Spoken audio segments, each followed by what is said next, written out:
all good.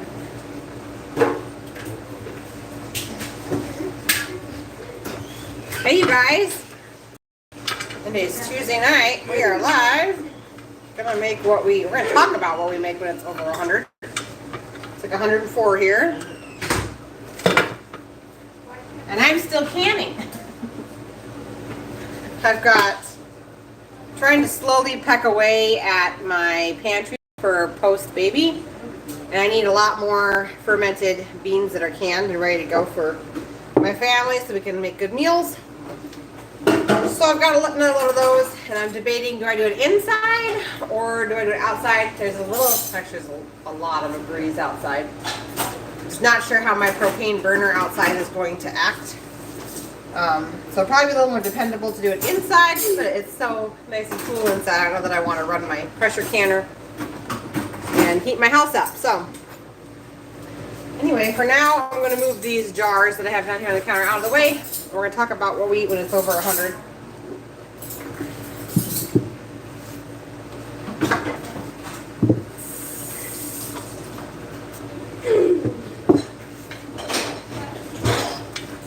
Alright, so I didn't necessarily put what I am going to cook tonight because I wasn't quite sure. So we haven't had 100s all summer, and so it kind of comes in waves. So we're able to prepare. I know some of you guys live down south where it's 100 for weeks on end. It's a bit different of a scenario than what it is here.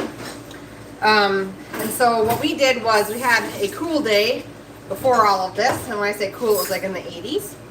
So we went ahead and we made a whole bunch of sourdough tortillas ahead.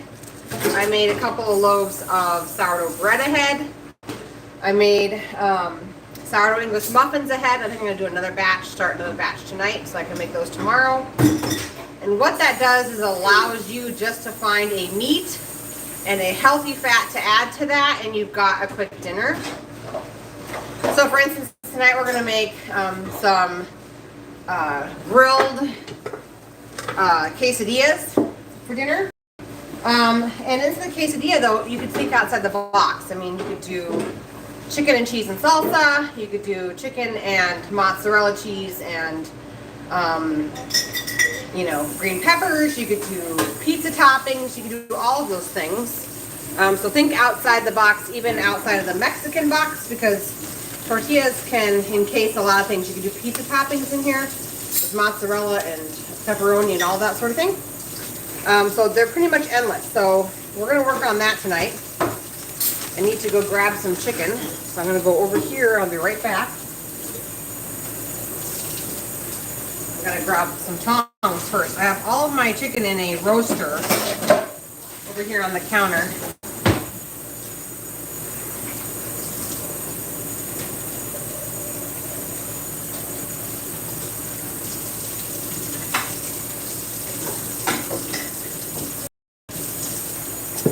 Alright, so I just grabbed the center portion of a chicken, so 2 breasts, and I've got some raw cheese here that I need to grate, but we're going to go ahead and start preheating the skillet, because we're just going to grill it. And then we've got the easy sides like cucumber, dill salad, steamed vegetables, just things that we're not going to be using the oven for, because it's just too hot. So medium heat here. And I'm going to take a fork and shred up my chicken.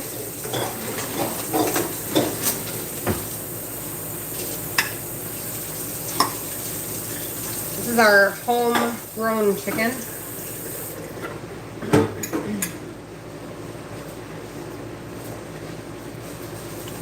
So of course it's got skin and bones, and the skin will be going into the wraps as well. That's where your vitamin A content is when it comes to consuming meat and skin. So if you're going to be buying the meat at the store, try to buy skin on cuts of chicken. Just going to kind of separate out the meat. This is the neck, which actually has super tender meat on it. When we used to buy our chickens, I used to take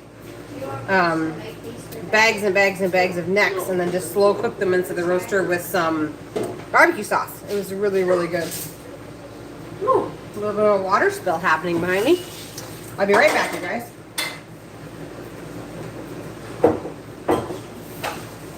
That was not my water breaking. That's my kids goofing off. All right, I'm just gonna go ahead and cut this into pieces.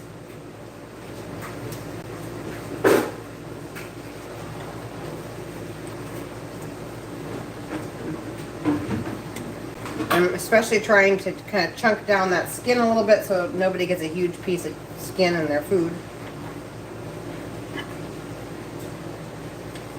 And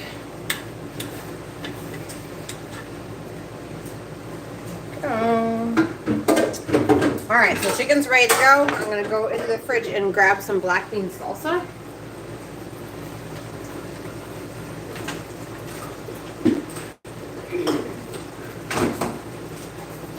So sometimes when I'm doing canning, in this case, there's like a little bit left over. So I just put it in a jar and then I can use it in recipes such as this one. So this is my homemade black bean salsa. I got this recipe from my neighbor. It is really good. So we're gonna add those to our wraps as well. When I run out of this, I have another can of zucchini salsa I'll bring out because that one's a little more milder. And it was extra. I filled up my canner and it was like an extra jar, and then I found out that I met my goal for a year's supply of salsa and didn't need it. So I'll go ahead and use that on the rest of the wraps after that salsa is totally used. I'm gonna grab a cheese shredder and shred up some of the cheddar cheese. You can use any cheese you want. Like I said, wraps can totally be, or quesadillas can be customized to whatever you feel like eating. And inside my cookbook, I do have a recipe for pizza pockets that you can store into the freezer. And that's essentially just using my tortilla recipe, and then you stuff them with pizza toppings and then freeze them. Bake them and freeze them. That's just an idea to think outside the box. You could even bake them flat, like underneath the broiler, like a pizza, if you want to do that. That doesn't take very long either. It doesn't heat up the house that much. Okay, so these have actually been to the refrigerator, which typically I don't store my tortillas in the refrigerator, but the kids were helping and that's okay. So we're gonna go ahead and just warm them up a little bit so they can be bendable. This pan is preheated back here. I'm gonna work on getting a couple more loose.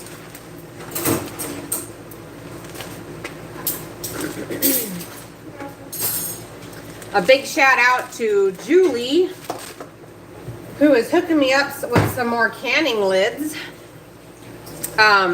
She found the Superb brand cheaper at an Amish store.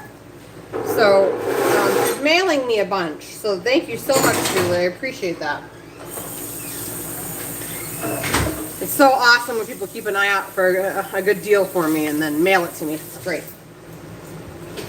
All right, so we're just going to warm this up. And like I said, you could totally do like a pizza on this if you wanted. You could do roast beef. The other thing that I did, besides cooking up a bunch of wraps and bread and English muffins, is I also started a roaster with some whole chickens in it. That's so that we've got this meat, it's ready to go, it's ready to throw together. There's no heating up the house. You could do the same thing as a crock pot. You could do roast beef. You could do all that sort of thing just to have the meat that's ready to go. And then it makes these hot days a lot easier to cook on because everything's already warm. Okay, so I'm going to go ahead and start adding chicken.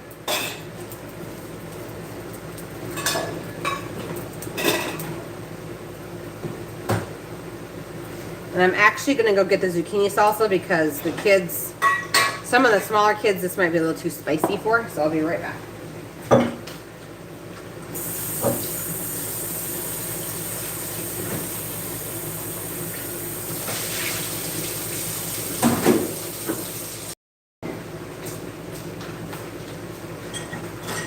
I've been making a lot of zucchini meals too, where we fry up zucchini as a side.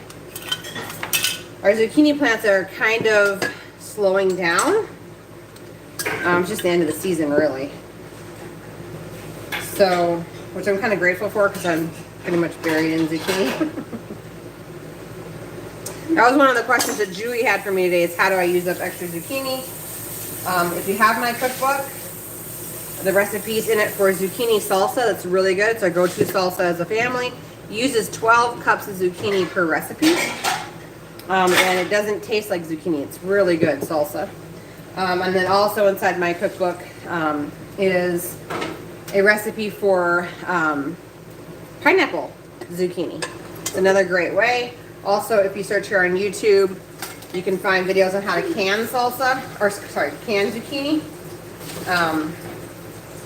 So there's lots of different ways you can put it up other than inside your freezer, because when you grow a lot of your own food, or maybe you live in a smaller house with a small freezer, a limited freezer space, you gotta start thinking outside the box on how to put some things away. So I'm just sauteing this on both sides until the cheese is melted, and then that one will be ready to go to somebody.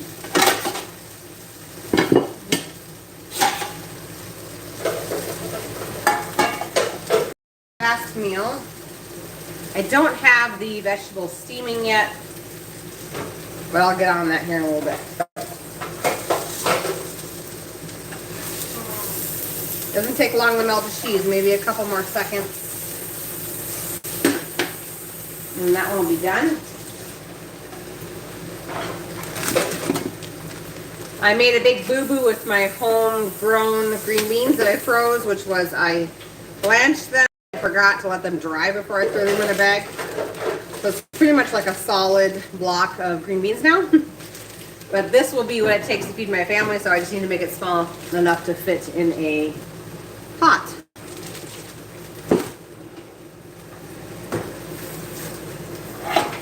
There, that one's done.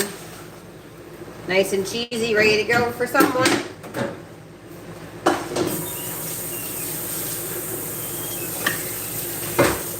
You could even do like spaghetti meatball wraps if you have meatballs and spaghetti sauce and mozzarella cheese.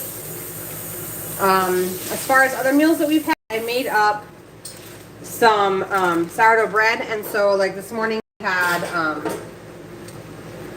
French toast and scrambled eggs. And for lunch, I was trying out a new recipe from yesterday, which is like a healthy chicken nugget recipe, but I turned them into patties. And that was really good, and it only takes 15 minutes to bake inside the oven. So that's definitely a recipe that I'm going to be keeping.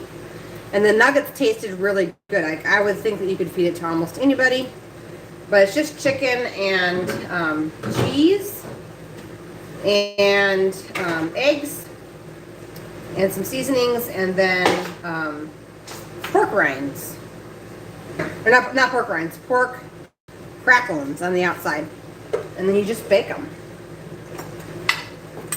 So not overly complicated, as long as you have all the ingredients. And those were really good.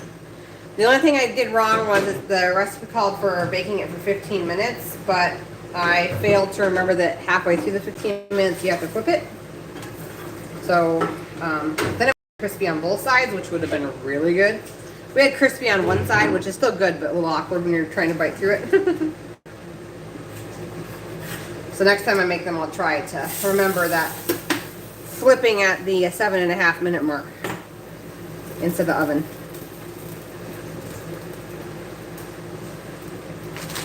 We've got to brainstorm, Bree, how we're going to get this. Should I just throw it on the floor?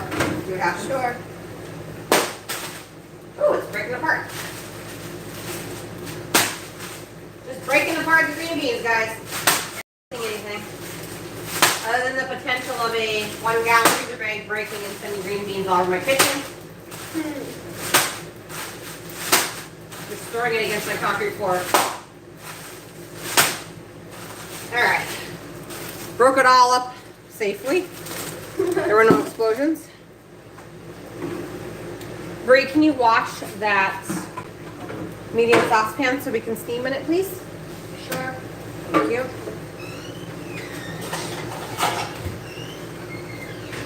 Yeah, that one. Thank you. This one's nice and melted. Ready to go to the next one?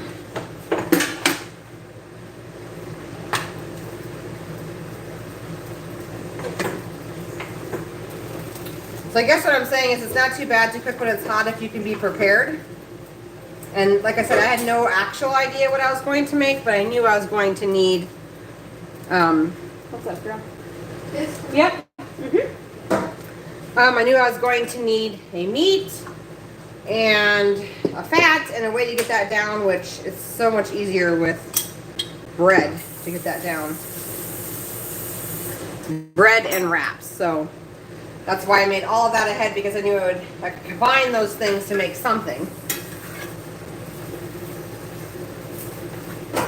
This one I overfilled. It's probably going to flow all over my skillet, but we're going to do it anyway. We've made these before here on the channel where we took beef and made beef quesadillas.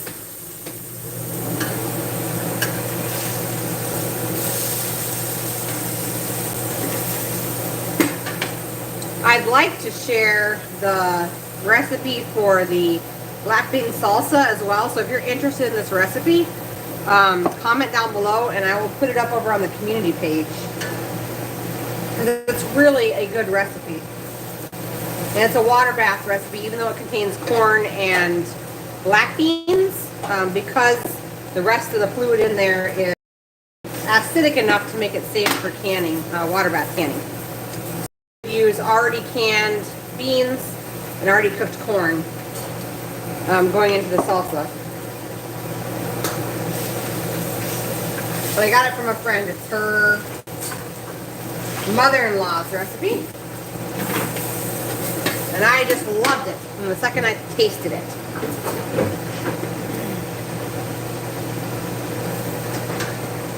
So I'm just sauteing these until it melts.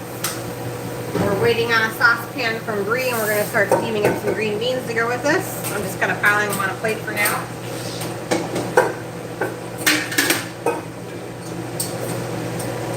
I don't know, I might wait to do my canner until the wind dies down, see if it's supposed to die down. I don't want to be up late tonight though with the canner going. But I have one of those outdoor Camp Chef double burner huge stoves. And I love that because I can water bath can outside so the humidity isn't inside my house and the heat. And I can can outside as well, though usually I don't run my pressure canner over it just because it is propane and it's like a huge flame. And it usually leaves black stuff on my canner, which can kind of be a mess. But in this case, it's 104 outside. I don't know that I really want to be canning inside. But I'd like to get those fermented beans put up on the shelves for after baby. I would wait till this weekend, but see, we're gonna be harvesting our meat birds this weekend, and so that's gonna be busy just as it is. Yes, sweetie. Thank you. Can you put about an inch of water on the bottom? Sure. Like that much? Yep. Thank you.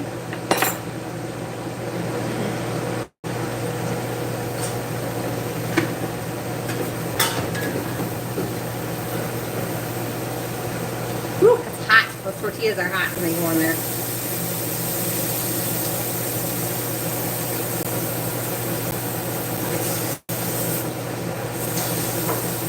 Probably going to melt on my pan and cause all sorts of smoke, but it'll be delicious. Thank you. Okay, here's our saucepan with an inch of water. We're going to add those busted up green beans to the pan, get those steaming.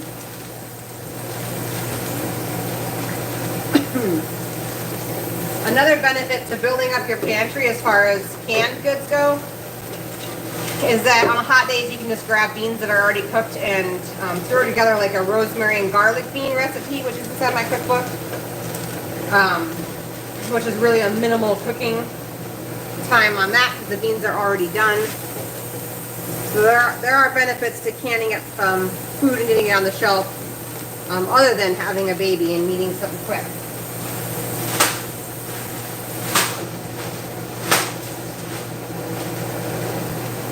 Apparently these Great Value bags are made nicely still. I have had some name brand Ziploc ones break on me when I throw it against the floor. But this one just stood up to it, so that's great. But to make a mental note next time, do not blanch your green beans and then forget to dry them off before you, because they all end up stuck together.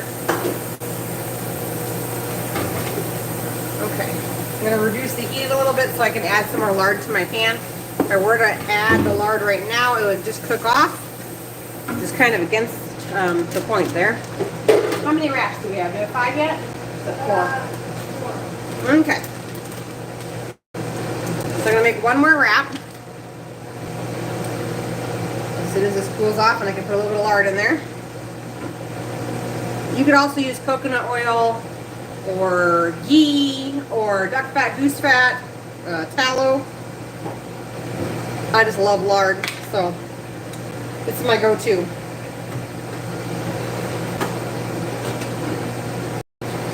Okay. Let me use this, a wooden one.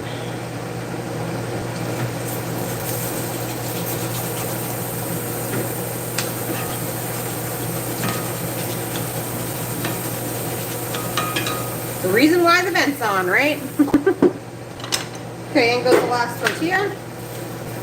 Like I said, these were inside the refrigerator, so we're just putting them into the skillet to warm them up before we add our toppings and fold over. I'm going to start the back burner on the green beans. That is going to be on high. Can you watch this too?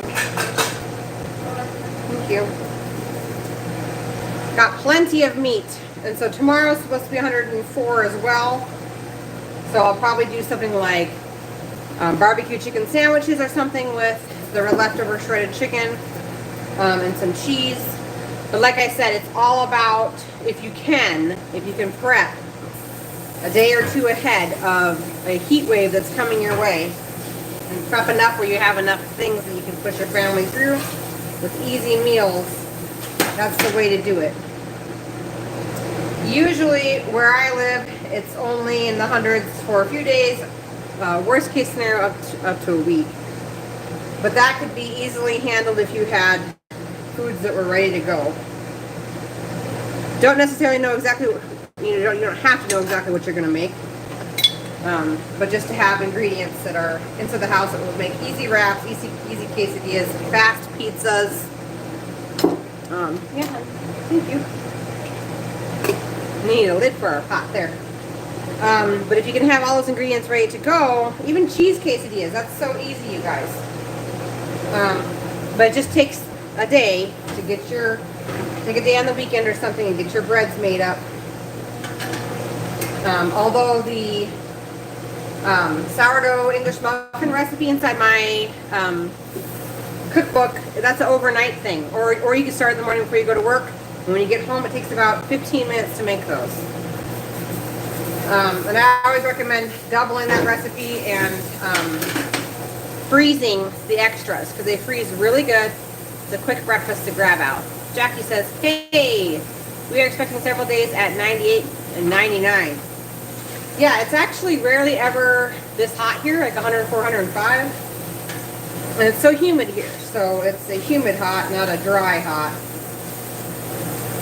which is harder. So we've been just kind of like laying low. We've been checking on all the farm animals 3 to 4 times a day to make sure everyone has shade, everyone has water, and everyone's looking okay. The goats still go out to pasture, but we just stake them in areas where there's trees, that they can have access to the base of the tree to get some shade. But other than that, everything still remains the same. We've still got freedom rangers going.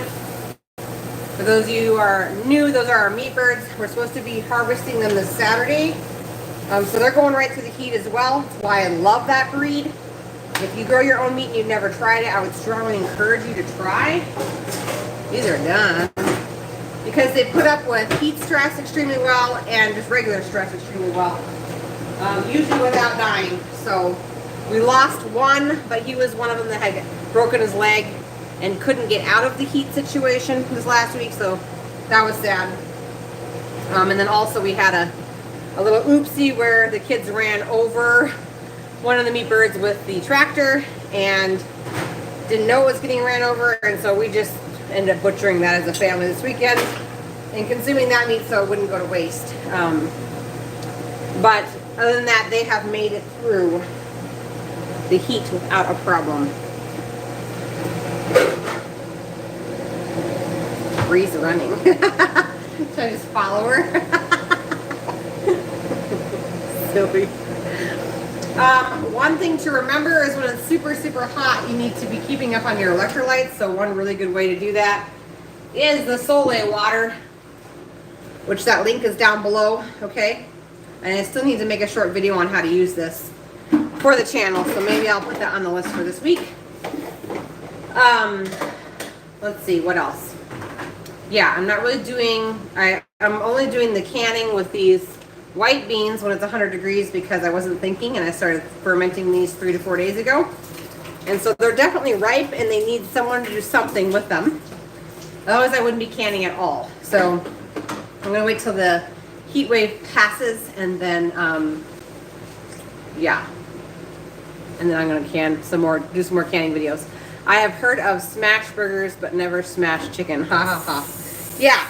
Well, what was amazing was, however he got rolled over, it must have just like suffocated him because all the meat was still good and like none of the organs were damaged. Like there was, he just looked like he fell over dead. So it all worked out and he ended up, you know, in the fridge. And so we'll eat him sometime soon.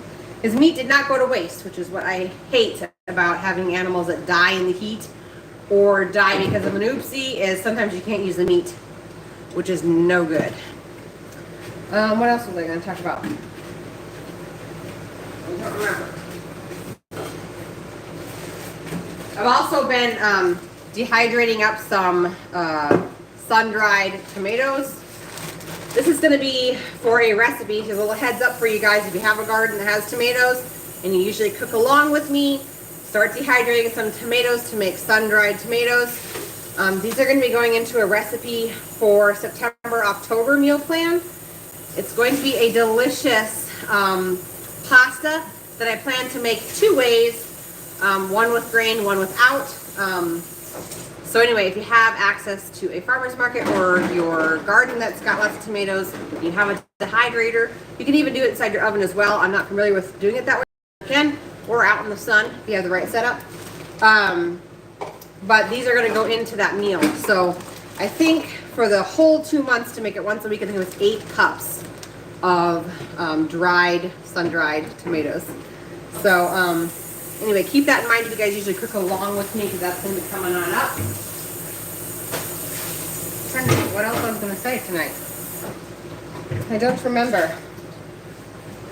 Hope everybody stays cool. It is definitely hot here. What else? What else should we talk about, Bree? I don't know. You don't know? It's just hot, isn't it? Yeah. Let's see, we got concrete poured between our 2 houses, so that's been there for a while. I'm not sure if I mentioned that before. And we're going to be starting the building process here in the month of September. So that'll be nice to get that closed in before baby. What else?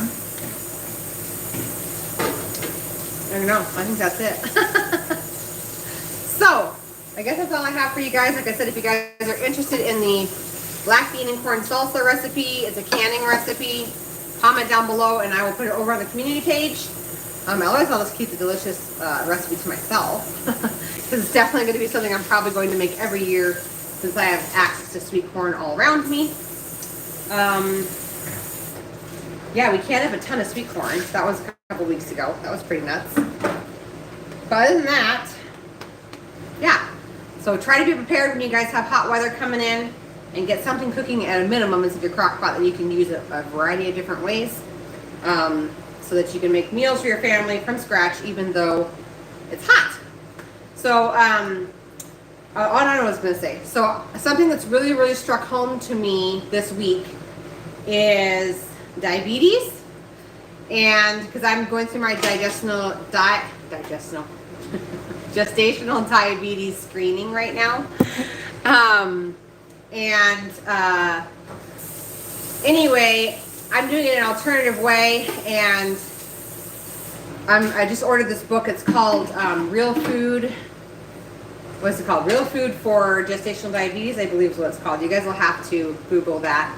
But it's by Liz, and I can't remember her last name. But anyway, up here on YouTube, she actually has presentations that are really, really, really good on gestational diabetes. And not that I have gestational diabetes, but it just really, really strikes home the importance of eating the way I cook here on the channel and how important it is to remove all of the processed things in life. And I'm eating cleaner now than what I have with any of my other babies, which is such a blessing. But what I'm saying is what I teach here on the channel and what you learn through the Weston A. Price Foundation is so important to be removing the white sugar, white flour, white salt, and processed foods, because those are the things that mess with your blood sugars and in the long term can cause pre-diabetes, diabetes, and gestational diabetes for everybody. So once you start to come into the knowledge of that and how that all works and how it overworks your pancreas and everything like that, over time from consuming those foods, you start to realize how important this lifestyle is. So anyway, I just wanted to share that with you guys. So I'll let you guys know about that book. I bought it as an informational thing.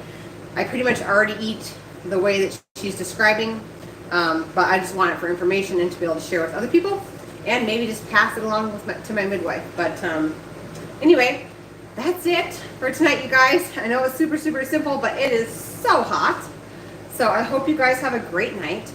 And thanks again to Julie for the canning lids. I can't wait till they come in the mail. I'm very excited about that.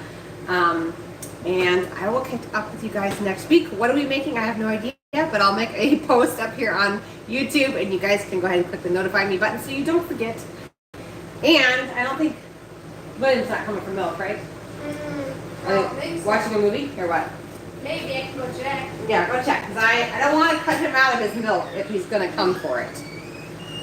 Because we all know how that gets. My guess is he's going to come here, so I'm going to move some of the stuff out of the way.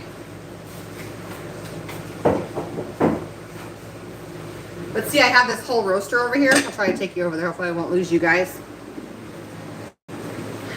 But I have this whole roaster here that had, and then just filled up with water and apple cider vinegar. So I have meat stock in here, and then meat that I can take off the bones, and then return the bones to the roaster with some more water and make bone broth. But roasters don't heat up your kitchen like an oven, so just remember the appliances that you have that don't heat up your house like an oven. I'm not going to be eating the wraps tonight. I'm going to be eating probably just the chicken and maybe some salsa and then the vegetables. I had a big steak last night, so keeping it a little bit lower carb as we go into second and third trimesters here.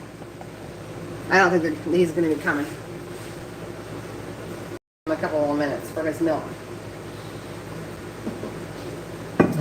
I had a friend give me a bunch of cone flowers, and so I planted the roots, but you know, I cut off the tops because, well, they look like this on the plant. And so anyway, I had Graceland. Graceland was making up these little bouquets, which they look like dead flowers, but they are kind of still pretty. And I don't know, I think after they're completely dried out, I'll probably just go give them to the goats, because goats love cone flour. It's echinacea, guys. So they like to eat the leaves, and our buck likes to eat the tops, which they're kind of pokey, so I'm not sure why he likes to do that, but he does.